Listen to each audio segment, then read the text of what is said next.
And we are joined now by our friend, Wisconsin Senator Ron Johnson, and we're going to dive into the latest on the budget and the priorities of 2025 in the Senate with him in a moment. But I actually want to start with you because I know the conversation about Ukraine has been very detailed of late, and you have met with Zelensky before. And I'm curious what your experience has been like with him and what your thoughts are on the attempt to bring peace to the region after almost 3 years of war now. Sure, yeah. I was the chairman of the European Subcommittee when he became president of Ukraine. So I was the only member of Congress at his inauguration in May of 2019. Then I went back with Senator Chris Murphy in September. At that point in time, President Zelensky told us that he knew he could not dislodge Russia from the Donbass or from Crimea, and that he had to do a peace deal with them. He knew it wouldn't be popular in Ukraine, but he said that's what he had to do. So, obviously things changed, and he was, I think, encouraged probably by the Biden administration to resist Putin. And, now we've got this 3-year bloody stalemate, and I'm completely on board with what President Trump wants to do, which is to end the war. There's no way that Putin is going to lose that war. You have to face that reality. None of us like that reality, but it's just true. So the war has to end. I think it's fair to say that Zelensky was invaded by Russia, partly because Biden was there and Putin didn't trust Biden's toughness. Do you think also there would have been peace sooner if Biden and his administration had been open to it, as opposed to what now looks like the loss of hundreds of thousands of lives, both Ukrainian and Russian? Yeah, I was not in Istanbul, but you hear stories of the fact that they were very close to a peace deal, if not had a peace deal, and then Biden sent Boris Johnson in there to kind of blow that thing up. So, sure, first of all, the war never should have started. We should have told Russia, no, we're not going to offer Ukraine NATO membership. I think that probably would have prevented it right there. We could have probably done more in terms of arming Ukraine early to deter Putin, but again, they had a peace agreement, as we're told, and that got blown up by Boris Johnson at the behest of Biden. So no, this thing never should have started, never should have gone on this long.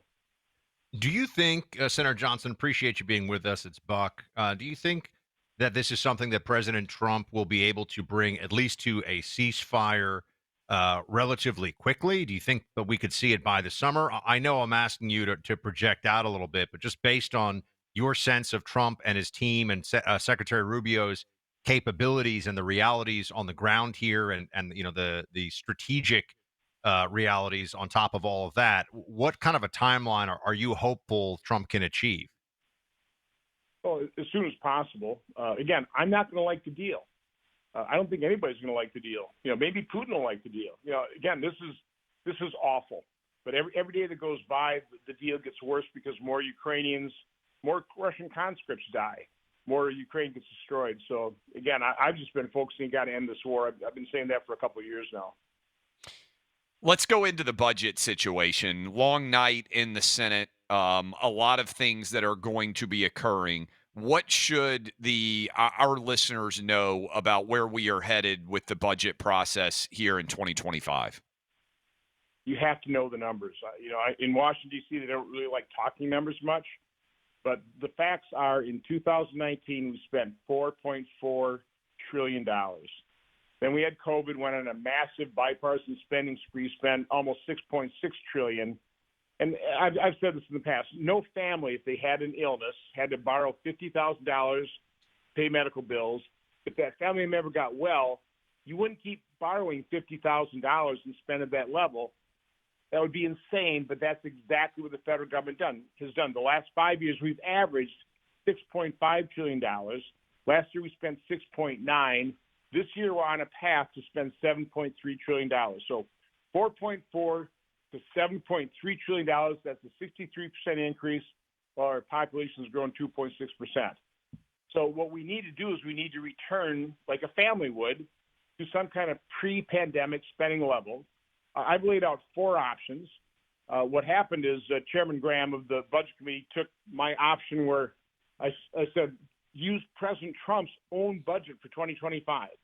Back before he left office, he projected out his budget for 2025. If you use his numbers plus days Social Security, Medicare, and interest, he'd be spending about $6,061,000,000. That is what we used in the budget we passed last night in the U.S. Senate. But I've laid out other options too. If you use Clinton's spending from 1998 and you increase it by population growth and inflation, plus this year's Social Security, Medicare, and interest, that'd be $5.5 trillion, and we'd virtually have a balanced budget. So in other words, using Clinton's spending priorities, inflate it, we'd have a balanced budget. If you use Obama's spending priorities from 2014, it'd be $6.2 trillion. So I've laid out, I tell my colleagues, you all campaign on zero-based budgeting, right? We'll never do it, but this is the next best thing. How about a 5.5 or a $6.1 trillion base budget? Let's do that. What the House is doing is they're basically starting at $7.3 trillion, and they're suffering death by 1,000 cuts because everybody, we can't cut that, can't cut that, can't cut that. And so the House budget, listen, I appreciate the difficult nature of this, appreciate what they're trying to do, but they're basically going from $7.3 trillion, and at most, they'll cut $200 billion from that and end up at $7.1 trillion. I mean, it's totally inadequate. It sounds like a big number. We're going to demand we're going to cut $1.5 trillion over 10 years. And my message to President Trump, and I told this to Vice President Vance when he's in lunch this week, I said, I don't think anybody that voted for you either or President Trump expect you to be spending at President Biden's levels. But that, in effect, is what we're doing here. That's what the House budget does. Speaking to Senator Ron Johnson of Wisconsin, and Senator, there's been a lot of noise from Democrats, Senate colleagues of yours, various Democrat appointee judges from the federal bench, trying to prevent access to these kinds of numbers about spending, whether it's at the Treasury Department. I know the IRS has gotten a visit from DOGE. Do you think that that's all being worked out, and that Trump's stamp of approval on Elon and the DOGE team to go in and do this is going to be respected? Or because to a lot of people, it just seems like Democrats are obstructing something that should be truly bipartisan, which is, let's see if they can find fraud, waste, and abuse, and where they find it, they should be able to, the government should deal with it. Well, Democrats use government to fund their radical left ideology, and they don't want the public to see it. And so they are resisting it. The good news is the courts are actually supporting President Trump. I completely support what Elon Musk is doing. I mean, the narrative is, he's unelected.